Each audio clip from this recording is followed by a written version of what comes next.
बौद्ध धर्म को भारत में फैलने से नहीं रोक सकती है। हिमालय की तुलना केवल हिमालय से की जा सकती है, उसी प्रकार बाबा साहेब डॉक्टर अम्बेडकर की तुलना केवल बाबा साहेब डॉक्टर अम्बेडकर से की जा सकती है। मुश्किल है कुएं को उठाकर पानी पीना, उससे भी ज्यादा मुश्किल है एक बौद्ध को गुलाम बनाना। इसके अंदर किसी भी हिंदू देवी देवताओं का कोई भी रोल शुल्काष्टों के अपने पेट में चतुर्मुखी विकास में नहीं है। देश के दलित, इस देश के शुल्काष्ट हिंदू देवी देवताओं की पूजा करते रहेंगे।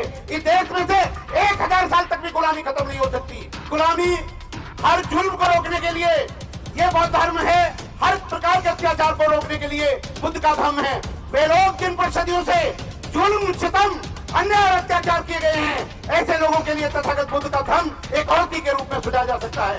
कि एक बार जर्मन ने हालैंड पर आक्रमण करा था तो हालैंड वासियों ने कहा कि हम मर जाएंगे लेकिन गुलाम नहीं बनेंगे। उन्होंने समुद्र की दीवार को तोड़ दिया और जर्मन की फौज को अपने साथ डुबा दिया। तो हिटलर ने अपनी ऑटोबायोग्राफी, अपने उनकी मेन कैंप में मेरा संघर्ष नाम की पुस्तक आत्मकथा में लिखा, अरे दुनिया में न तो संगीन इतनी खतरनाक होती है, न एटॉमिक बम होता है, जितना मनुष्य का सेल्फ कॉन्फिडेंस होता है उसका मनोबल होता है। अगर दुनिया का कोई भी मनुष्य जो मरने के लिए एक बार तैयार हो जाए, दुनिया की कोई भी ताकत उसे कदापि गुलाम नहीं बना सकती।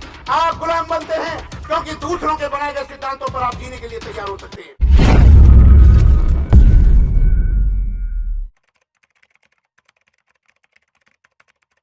कि कोई भी ताकत बौद्ध धर्म को भारत में फैलने से नहीं रोक सकती है।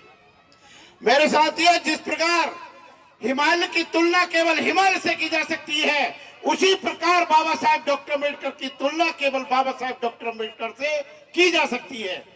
इस देश की सरकार जब लड़खड़ा रही थी, इस देश की जनता जब फड़फड़ा रही थी, तो बाबा साहेब डॉक्टर अम्बेडकर ने इस देश को संविधान दिया।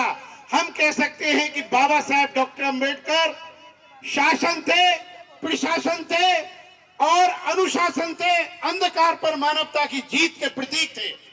मेरे साथियों, मैं आपको बताना चाहता हूं कि जितना मुश्किल है कुएं को उठाकर पानी पीना, उससे भी ज्यादा मुश्किल है एक बौद्ध को गुलाम बनाना।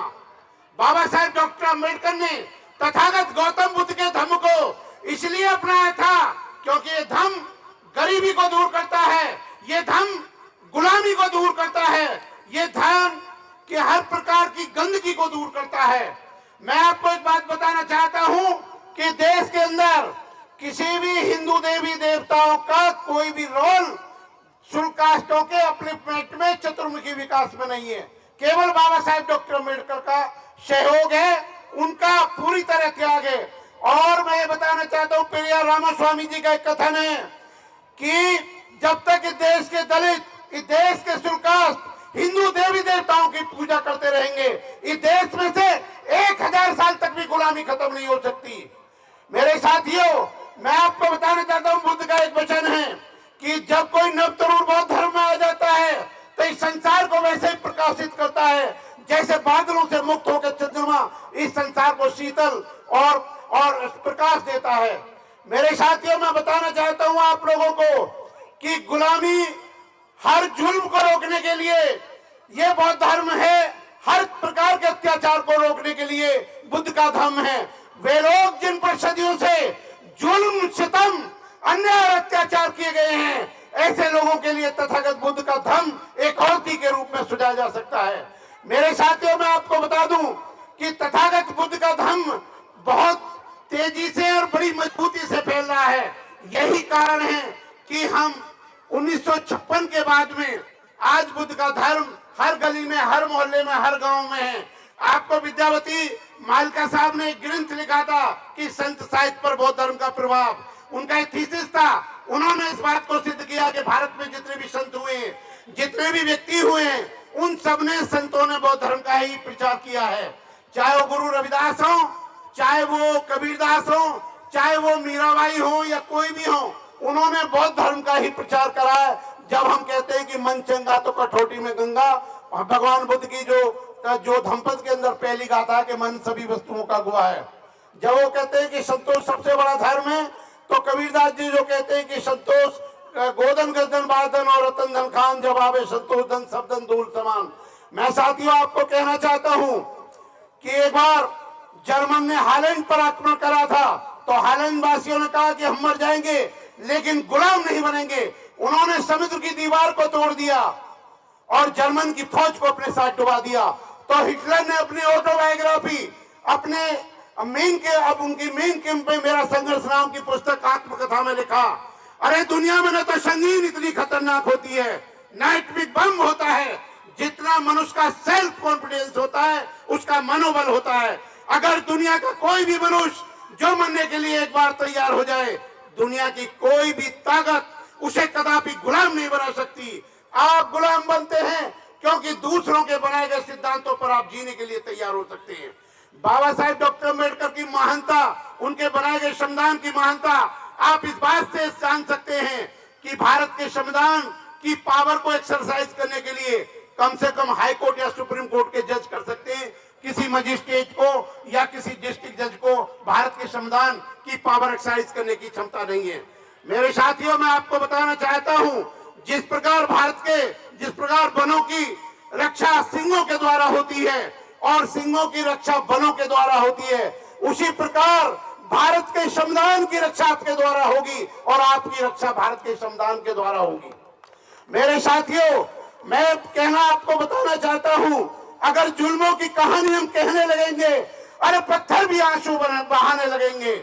मेरे साथियों, मेरे धम बंधुओं, जुल्मों का बीज हम बोने नहीं देंगे, अपने जुल्मों का बीज हम बोने नहीं देंगे और अपने वतन को आग हम लगने देंगे। ए वतन, तेरी खुशियों की कसम, तेरे दामन पे दाग हम लगने देंगे। मेरे साथियों, बुद्ध का धर्म प्रचार करना, Buddha and the future of religion में बाबा साहेब डॉक्टर अम्बेडकर ने लिखा है कि एक अच्छा बौद्ध बनना कोई बड़ी महानता की बात नहीं है, बल्कि बौद्ध धर्म को फैलाना सबसे बड़ी बात है। ये दुनिया का सबसे पवित्र कार्य है और बौद्ध धर्म को फैलाना मानवता को फैलाना है। मैं साथियों आपको कहना चाहता हूं, वोल्टेयर का एक बहुत कठिन, फ्रांस के रेवोल्यूशनरी जो क्रांतिकारी वोल्टेयर थे, उनका एक बयान है कि लोहे को सोने में बदलने के लिए दो शर्तें होती हैं। नंबर एक, लोहे के अंदर से लोहे के गुणों को खत्म करना और उसके अंदर फिर सोने के गुणों को अर्जित करना। उसी प्रकार एक बौद्ध बनने के लिए अंधविश्वास की बातें छोड़नी पड़ेंगी।